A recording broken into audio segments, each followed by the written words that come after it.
Hello, I'm Maria Ressa. Welcome to Rappler's Talk Thursday. Today we talk to multi-awarded film director Brillante Dante Mendoza. In his newest film, Captive, he goes into a topic I've spent a lot of time looking at as well, the tourist kidnappings in 2001 of the Abu Sayyaf. And in this movie, in this film, he looks at it through the eyes of one of the hostages, a French social worker. This film is his most ambitious project yet. It took him more than a year of research, in-depth interviews with hostages, kidnappers, and he actually visited the locations of the events in the film. Dante, welcome. Thank you. Tell me, why kidnappings? Why the Abu Sayyaf? Why the Abu Sayyaf? It's not actually Abu Sayyaf in particular. It's about the trauma of being kidnapped. Okay. I was, well, I must say I was inspired by the book of Gracia Burnham when I first read it, but it imposes more questions to me than answers when I read it, because it was based more on a personal experience, personal journey of an hostage. Yes. So, like she would describe uniformed men, and I would wonder who these uniformed men are. Yes. So I would like to find out more about, about the description of the different characters while she was kidnapped. And I was particularly interested of her journey as an hostage.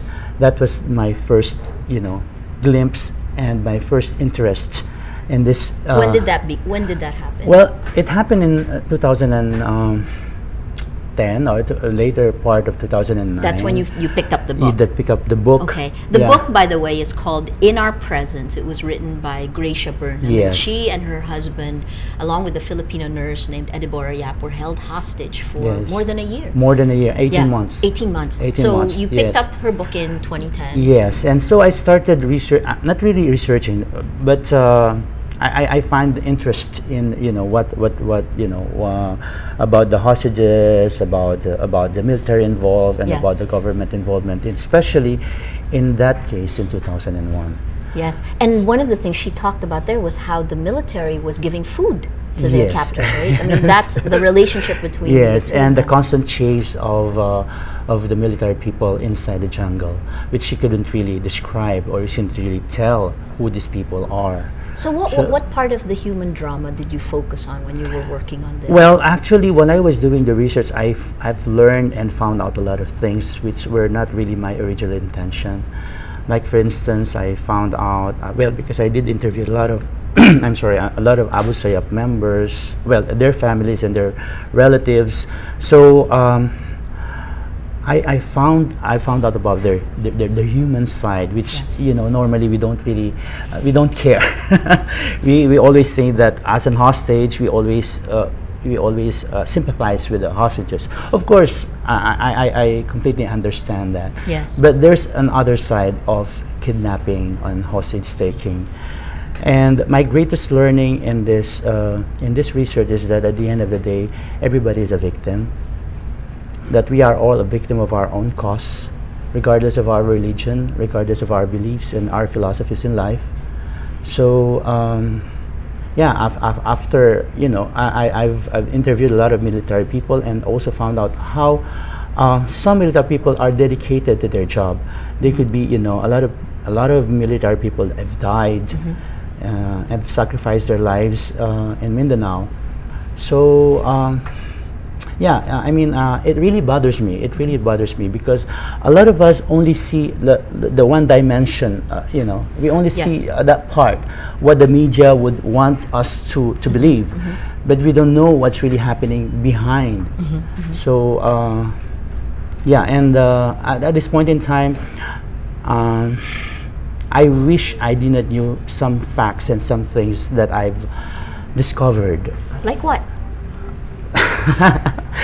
Without giving away the ending of the movie. A lot of things that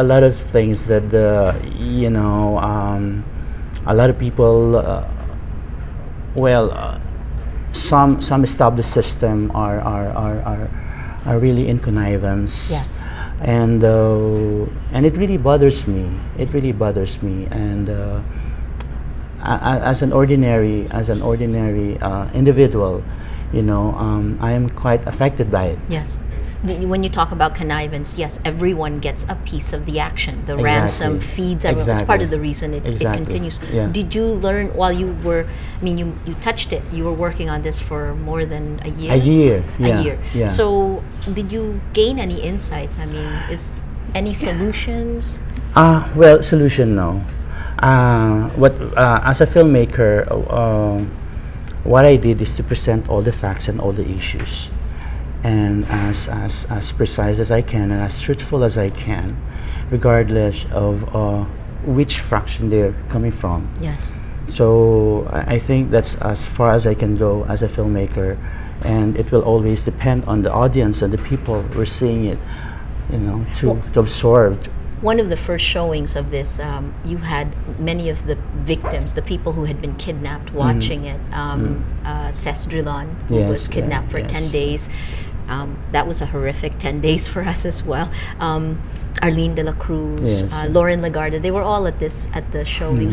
What reaction did you get from the victims Well, themselves? each of them have their own, you know, reaction. Cesc was saying that there was really an incident like what I've shown in the film when she was talking to a child, and they were discussing exactly what was, you know, discussed in the film. Of course, Arlene was part of the film. She's played herself, and I so didn't realize that. yeah, she did play herself, and it's very factual because everything that she said in the film actually, I mean, in real life was, you know, is what I showed in the film. Of course, Senator Legarda was also, well, she was into this, you know, giving assistance and all. Yes. So Well, for the ones who don't know, Lauren Lagarde negotiated the release of Arlene de la Arlene Cruz, and and- then also was Oh. involved in ABS-CBN's kidnapping with Cesc and With our Cesc, two yes. cameraman, Jimmy and Angel. Yes. So it's true to life. It's true to life. Yes. Again, personal insights that you've gotten from looking at this and studying it and then delving into the emotions. Well, this film, I hope it would is a gentle reminder for all of us. I'd like to assume that when we see it, you know, that we realize that such things are still happening, and they're very much a part of our lives, and nothing has been done up until now, and this thing shouldn't happen. This thing shouldn't happen, and I think as a filmmaker, it's my social responsibility to tackle on issues like this. You know that there has been a lot of issues that were tackled before in films, but they were shown like, you know, they're just shown like to entertain. Yes. Just to entertain, Yes. not to really take seriously on this subject matter and on these issues. Can film, I mean, most people go to the theater to forget. I Exactly, mean, can you have social responsibility as a filmmaker and be able to have the kind of impact entertainment does? No, I don't think so. I don't think so. Each filmmaker, they have their own objective. They have their own ways of presenting their stories, and I think for some filmmakers, they succeed in entertaining people. Yes. But I mean, that's their, you know, cup of tea, and Yes. and for me, even if I wanted to, I think I won't be good at it. Yeah, I mean, it's not really, I'm not really comfortable in doing that because I don't know how, because there's a technique, there's a formula in doing that, you know. Well, you are very successful at what you do. You're actually older than you look. I had thought Dante was much younger when he told me how old he was. But you've been very successful. You've had a film in the Cannes Film Festival. What is it that characterizes your work for you? Maybe it's the honesty and the truthfulness in it. Maybe I deal with my subject matter as truthful as I can and as honest as I can, and I present them the way they are. What's the difference between what you do, a film by Dante Mendoza, and a documentary? Well, in a documentary, you just present it the way it is. In the film, of course, a different form of art. It's still a fiction at the Right. end of the day, but you treat it in a documentary way, like it is real, it is true. So I think it's something different for the audience, for most of the audience, when you see a fiction in a narrative, but presented in a documentary way. Then it becomes more truthful, it becomes more honest, it becomes more real, and so people can associate with it better. What characterizes your working style in this film? Well, in this film, in particular, Captive. Well, a lot of people were saying that it's as if they were brought in this situation, like they were hostage. They were part of this hostage-taking incident, and of course, that was also part of the intention to. Yes. To let the people realize, or the audience realize, that it's not easy, and it's hard, and it's happening. So we should be concerned. What do you want them after they watch this movie? What do you want them to take away? Like what I've said a while ago, this should be a gentle reminder for all of us. We should, all of us. I mean, this is our responsibility. It's not just the government. I mean, it's a collaborative responsibility for each and every one of us to be more aware, to be more combative about terrorism and kidnapping. The reality, though, is that most Filipinos, particularly in the capital, don't care that much. Yes. Is there something in Captive that will get them, that you've created? Well, actually, in Captive, I tried to show the human experience, as much as I can in the whole 2-hour duration of the movie. And like what I've said a while ago, I did not impose. Yes. I did not impose my my beliefs or whatever I have, my philosophy in the film. Because I always believe that audience are they should have their own take. Yes. I mean, audience should be intelligent enough to see for themselves. I think it's not the filmmaker's job, Yes. to impose. Well, actually, sorry, when I said earlier that people in Manila don't care about Mindanao. For example, in ABS, in TV Patrol or Yeah. 24 Horas, only about 7% of the people who watch primetime news care about anything that goes on in Mindanao. Anything that's about hostage taking Yeah. or the Abu Sayyaf gets very, very low attention span. Do you think people will watch? Will they come? To see this film, I think they should. I think they should because, like what I've said, this film is not just for entertainment. This film is something for all of us to realize that these things are happening. So I think, as a Filipino, we shouldn't be in our comfort zone. I mean, we're so blessed, but we don't experience these horrible things every day in our life. But there are people who are experiencing this, and it's happening up until now. So I think with this film, we should we would see a glimpse of these stories, of these real life experiences of other people. Do you see any potential solution? Have things gotten better, for example, in the time period that you began working on the film until you finished it? Unfortunately not. Unfortunately not. I mean, while I was doing my other film, I did another film in Mindanao. This time I've shot really in Mindanao because I also want to make a statement that as a filmmaker, I don't hide. Yes. I don't hide. I want to confront. And I've shot in Tawi-Tawi, the southernmost part of Mindanao, a tiny island that is almost forgotten. Yes. By our country, and it was one of the most beautiful island I've seen, and I'm so proud that I've shot there. I'm so proud that I've been there. I've seen this. I've discovered this island, and what am I saying?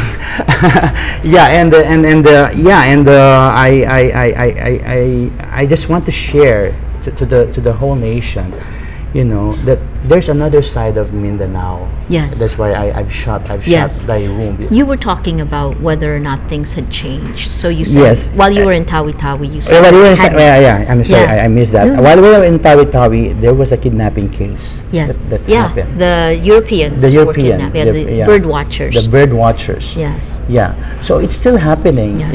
despite the fact that I'm trying to, like what I've said a while ago, I'm trying to make a statement that,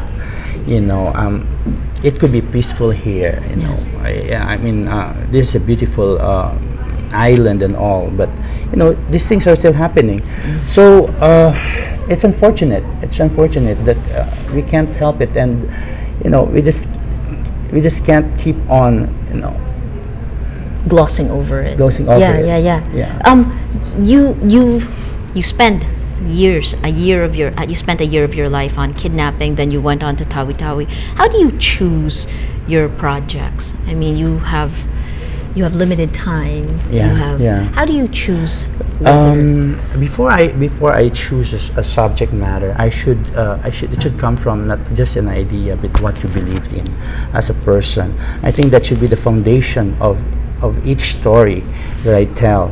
But yet you said you don't impose your beliefs when you're actually but doing it. even then, you don't impose. You should just keep it to yourself. Yeah. But when confronted by it, you should be able to stand with what you're trying to tell in your film. So in Captive, what did you believe in? Why did you pick up this kidnappings drama? Well,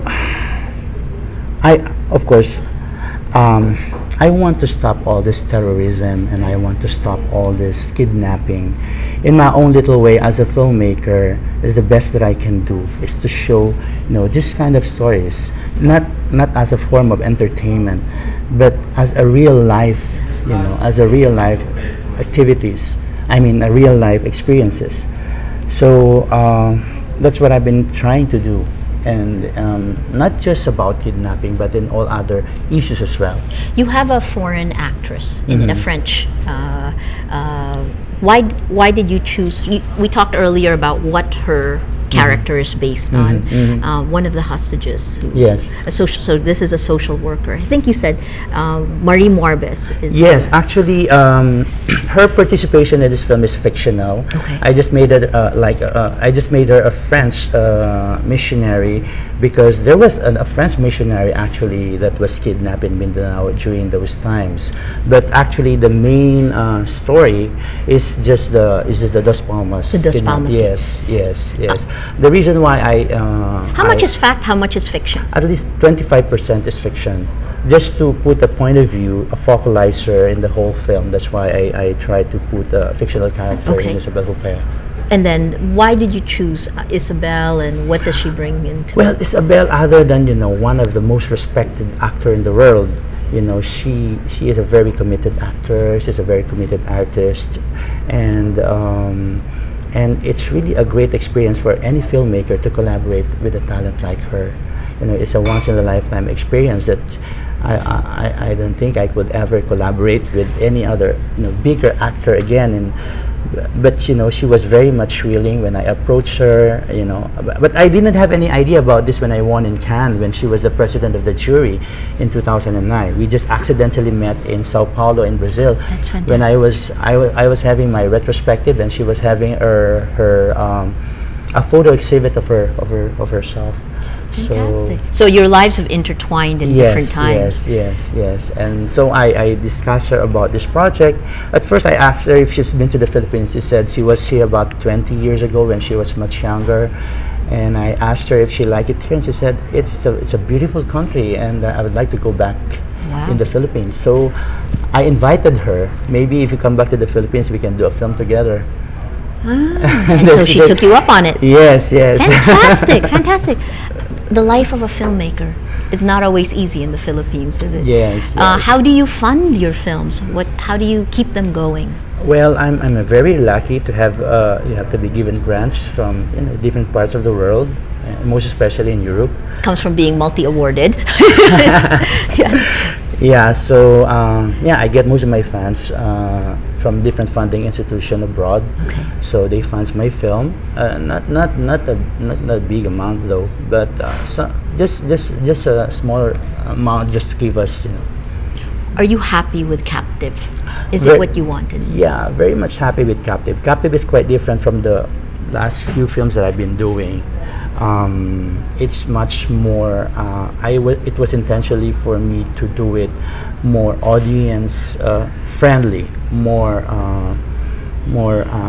how should I say, I'm not going to say commercial. No, not commercial, not commercial, because if it's commercial, then you're not gonna have Isabelle Huppert. You'll have somebody more popular. You're not gonna have the the rest of the Philippine actors were also involved in the film, but more popular one, and accessible, I may say. Accessible. Yes. What's next for you? Well, I just did the film, like what I've said a while ago, in Mindanao, Thy Womb. It's competing in Venice, the oldest festival in the world. And So, and you will actually be in Venice yes. when when Captive opens. opens on September 5. So that will be the day where the whole entourage will be leaving for Venice to, to attend the official screening of Thy Womb, another film that I did in Mindanao. Fantastic. Okay. Please, now we have to watch Captive. Brillante, And I'd like to any other invite last words? everyone to watch Captive on September 5 nationwide. We got the R13. That means the high school student can watch it. And we got the graded A from the Film Ratings Board. So it's a positive sign. So I hope you watch the film. And also on September 5, Brillante Mendoza will be in the Venice, will be screening another movie at the same time. It's going to be a red letter day. Thank you so much Thank you very much for having me. joining us. Yes. Thank you for joining us on Talk Thursday. I'm Maria Ressa. We'll see you again next week.